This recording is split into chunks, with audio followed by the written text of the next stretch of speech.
Salut les amis! Alors aujourd'hui je suis content de vous retrouver, il y a longtemps que je n'avais pas fait de vidéo.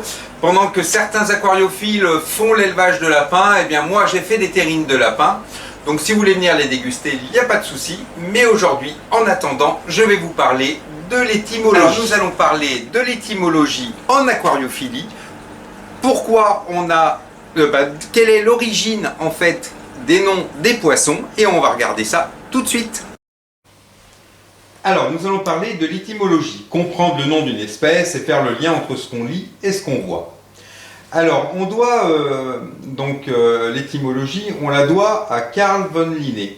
En 1750, donc ce grand homme a décidé de donner un nom à tout ce qui était vivant. Donc, si on regarde bien sûr sur la droite, on verra sur l'arbre le règne des plantes, tout ce qui est végétal, le règne des animaux, voilà. Et en fait, grâce à ce monsieur, avant que ce monsieur fasse un classement, et quand il y avait un poisson qui était bleu, ça s'appelait un poisson bleu. Quand il y avait un poisson qui était rouge, on l'appelait le poisson rouge, et vice versa.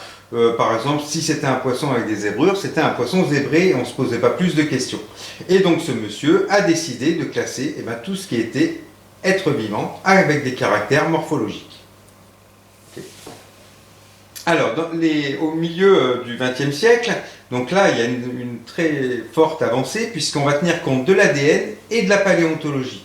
Et là, donc, du coup, on se retrouve avec un nouvel arbre, donc en fait, vraiment quelque chose de plus pointu, puisque l'ADN fait sa grande apparition parmi ce disque, en fait. Et dans ce disque, on va avoir un petit peu tout ce qui est cyanobactéries, on va avoir tout ce qui est le plancton, on va avoir tout ce qui est vraiment tout ce qui est des plantes, tout ce qui est vraiment microbien et tout ce qui est bien sûr être vivant.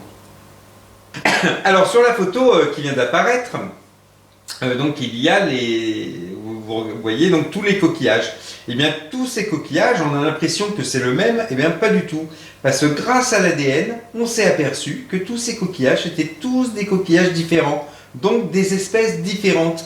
En fait, à l'œil nu, on a l'impression que c'est les mêmes, mais si on tient compte de l'ADN, c'est pas les mêmes coquillages. Alors là, on va aborder un petit sujet, c'est que c'est la taxonomie. Et en fait, alors là, il va falloir être se tourner un petit peu vers le latin, puisque toutes les espèces ont un ordre un petit peu latin. Donc taxi pour ordre, classement. Nomos pour les règles et les lois. Alors le latin bien sûr est obligatoire, donc les initiales sur les genres, je ne sais pas si vous avez remarqué, mais c'est en majuscule, et après c'est décliné au nominatif singulier. Les espèces, voilà, donc en majuscule. Donc tout ceci est très rigide et codifié, et bien sûr c'est nécessaire pour la suite. Alors donc là sur ce tableau, donc on voit trois exemples. Vous avez donc le chien, le framboisier et le Neolamprologus. Alors si on regarde donc la colonne de gauche, vous avez donc le règne, c'est animaux, c'est invertébré, un mammifère, carnivore, canidé, canis, et on a le résultat, c'est le chien. Si vous regardez au niveau des végétaux, le végétaux, pareil, du règne végétaux en passant par toutes les catégories, on arrive sur le framboisier. Et si on regarde notre cher et tendre poisson, on démarre du règne animaux, c'est un vertébré, c'est un téléostéens, c'est un cycliforme, un cyclidé, un Neolamprologus au niveau du genre.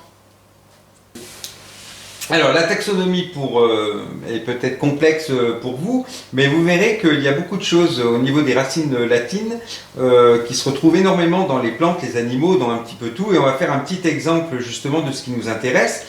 Par exemple, si vous avez déjà eu mal à la tête, si vous avez déjà eu mal à la tête, ça s'appelle une céphalée. Si par exemple vous avez deux pieds, ça veut dire que vous êtes bipède. Et si on mélange les deux et qu'on dit bicéphale, ça veut dire que vous avez deux têtes. Donc vous voyez, c'est très facile. Donc en fait, et puis si par exemple vous avez trois têtes, vous rajoutez tricéphale. Alors, donc, on va se rapprocher un petit peu maintenant de ce qui nous concerne le plus, puisqu'il s'agit des poissons. Donc là, vous allez tout de suite un petit peu retrouver des noms qui vous paraissent très familiers. Alors, par exemple, chromis. Alors, chromis, c'est la couleur générale. Après, donc tout ce qui est 1, bi, tri, sex, hexa, octo, poly, bien sûr, c'est le nombre. Après, cyano, c'est la couleur bleue, hein, cyanobactéries ou choses comme ça. Flavus, on est dans le jaune. Alors là, je ne sais pas si vous avez remarqué, mais on est, alors on nous dit, je vous ai parlé un petit peu des racines latines, et là on est sur des racines en grec. Alors allez comprendre pourquoi, je ne sais pas, donc je vous laisse chercher de votre côté. Donc on a Flavus pour le côté jaune, Aureus pour le côté doré, Viridis pour le côté vert, donc chrono en grec bien sûr. Alors je vois bien que vous ne me croyez pas. Alors un petit exemple, Melandia flavicoda, queue jaune, Nanacara oreocephalus, c'est la tête dorée. La cyanobactérie, la cyanobactérie, elle est bleue. Alors un petit dico par rapport aux couleurs. Alors voilà, donc en fait, Carolus cyano pour le bleu, Viridis pour le vert. Après, vous avez un petit peu tout. Vous avez le rouge, rubber. Vous avez par exemple, donc pour ça c'est pour les couleurs. Pour les formes, vous avez maxi ou giga ou micro pour les petits. Vélis, ça c'est pour le voile. Lepto, ça c'est mince. Spinus, donc ça c'est les épines.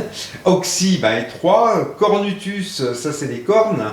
Phylum, c'est les fils, les filaments. Discus, je ne vais pas vous dire ce que c'est, tout le monde sait ce que c'est. Cruci, c'est croix. Après, si on regarde la partie du corps, rostre. Alors rostre, en fait, c'est nez et museau. Terre, c'est les ailes. Barbe, c'est le barbillon. Stoma, c'est la bouche. Dora, c'est la peau. Cori, c'est le casque. Cara, c'est face. Branchi, c'est les bras. Et etc. Donc je vous laisse regarder un petit peu ce tableau qui veut réellement, vous allez vraiment retrouver un petit peu tous les noms que vous avez dans vos poissons. Allez, c'est parti. Alors je vous laisse bien regarder ce tableau parce qu'après on va faire un petit jeu. Donc enregistrez bien tout ce qu'il y a dans les colonnes, que ce soit les couleurs, les formes et les parties du corps. Je vous laisse un petit peu regarder à quoi ça correspond. Et puis on va partir maintenant, on va faire un petit jeu ensemble. Je vais vous présenter un petit peu les poissons de ma fiche room. Et donc c'est parti, je vous présente mes amis. Alors donc le premier, discus. Alors d'après vous, qu'est-ce que c'est que le discus ? Alors le discus, en fait c'est égal à un disque. Et donc nous voilà avec un poisson en forme de disque. Alors là nous allons voir les étoiles en haut à droite, en fait c'est le niveau de difficulté. Donc là on est à une étoile, donc c'est hyper facile. Alors bêta chloropharynx. Alors chloro pour vert, pharynx pour gorge. Et donc on a bien un chloropharynx. Donc un poisson qui a une gorge verte. Alors là, nous avons maintenant Corydoras. Alors Corydoras, on a tous des Corydoras dans nos aquariums, où on a tous connu ce petit poisson. Alors Cory pour Cory, casque. Doras, c'est la peau, donc peau dure, casque dur. Donc voilà notre petit Corydoras. Aprogus multifasciatus. Alors Néo, c'est nouveau. Lampro, c'est lumière brillant. Et Lagos, c'est parler. Multi, plusieurs. Fasciatus, rayure. Donc là, on est déjà sur un poisson. Néolamprologus, poisson brillant. Parler, donc c'est certainement par rapport à sa bouche qui est assez prononcée. Multi, plusieurs rayures. Multifasciatus. Donc c'est un poisson qui est brillant avec plusieurs rayures et une bouche assez prononcée. Mélanochromis auratus. Alors là, ça se complique un petit peu pour ce poisson. Mélano, noir. Chromis, c'est la couleur. Aurum, c'est couleur or. Donc c'est un poisson avec une couleur qui est noire et couleur or. Alors pourquoi j'ai mis des des petits pièges en dessous de Mélano et de Rome, et ben c'est parce que on n'est plus du tout sur du latin, on est sur du grec.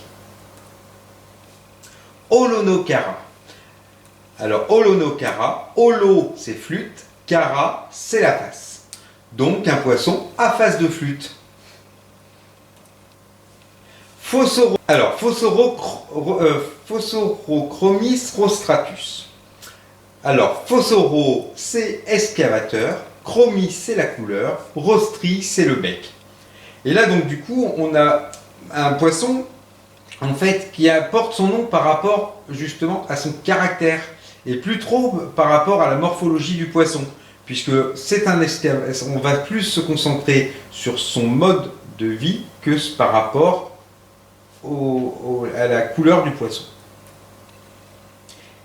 Alors maintenant, Eros severus. Alors Eros, Héroïnie, donc qui se situe entre le genre et la famille dans le tableau qu'on a vu au début, et Severus qui veut dire inamical.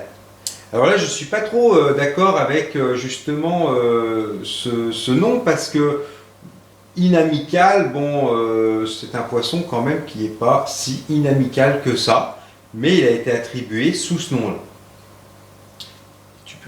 Ce qui est bizarre aussi, c'est que ce poisson-là, c'est Eros severus. Si on regarde Héroïnie tribu, c'est en fait, on répète en fait. C'est comme si par exemple pour un chien, on répétait que c'était un canidé. Donc c'est comme si chien canidé. Et ben là, c'est un petit peu pareil. Donc on répète un petit peu son genre et sa famille. Alors maintenant nous allons parler du gel. Alors donc là nous avons un Labidochromis carerellus lionscob. Alors Labidochromis c'est le genre, Caerellus c'est l'espèce, lionscob c'est le lieu de pêche. Donc le gel c'est très important en aquariophilie, parce qu'en fait vous avez le genre du poisson, vous avez l'espèce et vous avez le lieu de pêche. Et maintenant nous allons parler un petit peu vous pouvez par exemple avoir ce symbole F0 qui suit le gel. Alors en fait F0 c'est sauvage, F1 c'est la descendance directe des sauvages, F2 c'est la descendance directe des F1, et ainsi de suite. Vous pouvez avoir, si vous voyez par exemple des poissons spécifiés FX, FX ça veut dire qu'en fait on ne sait pas exactement à quel niveau se trouve la descendance. Donc le mieux c'est d'acheter des poissons qui sont F1, F2, F3. Voilà, et si vous voyez FX, bon, vous pouvez très bien acheter le poisson, mais on n'a pas énormément d'informations sur justement où il en est dans cette gamme. Après, bien sûr, les F0, pour tout aquariophile, on évitera d'acheter du sauvage, le sauvage étant réservé uniquement aux professionnels. Nous avons donc terminé. J'espère vous avoir donné goût à l'étymologie. Si vous avez des questions, n'hésitez pas à consulter un spécialiste. Eh bien, j'espère que ce tuto vous a plu, que maintenant les noms des poissons n'auront plus de secret pour vous, et je vous dis à bientôt pour un prochain tuto.